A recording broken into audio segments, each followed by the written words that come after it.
Hallowed be thy name, thy kingdom come. And this kusu saren,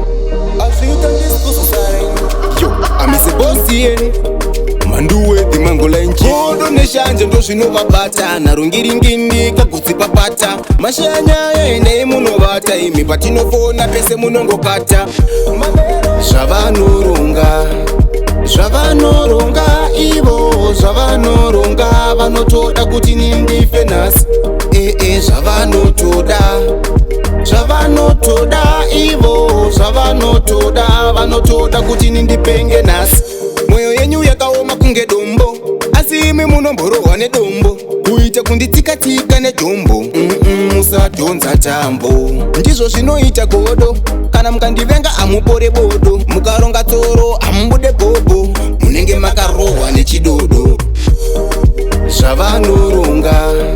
zvavanoronga ivo zvavanoronga vanotoda kuti nindife nhasi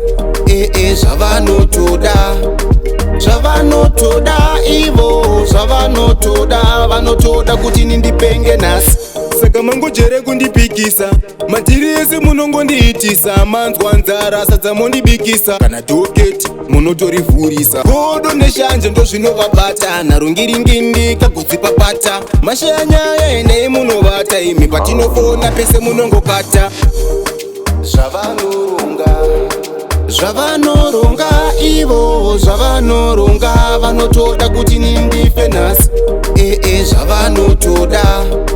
zvavanotoda ivo zvavanotoda vanotoda kuti nindipenge nhasi mwoyo yenyu yakaoma kunge dombo asi imi munomborohwa nedombo kuita kunditsikatika nejombo musadhonza tambo ndizvo zvinoita godo kana mukandivenga hamupore bodo mukaronga tsoro hamubude bhobho munenge makarohwa nechidodo zvavanoronga zvavanoronga ivo zvavanoronga vanotoda kuti nindife nhasi zvavanotoda zvavanotoda ivo zvavanotoda vanotoda kuti nindipenge nhasi zvavanoronga zvavanoronga ivo zvavanoronga vanotoda kuti nindife nhasi zvavanotoda zvavanotoda ivo zvavanotoda vanotoda kuti nindipenge nhasi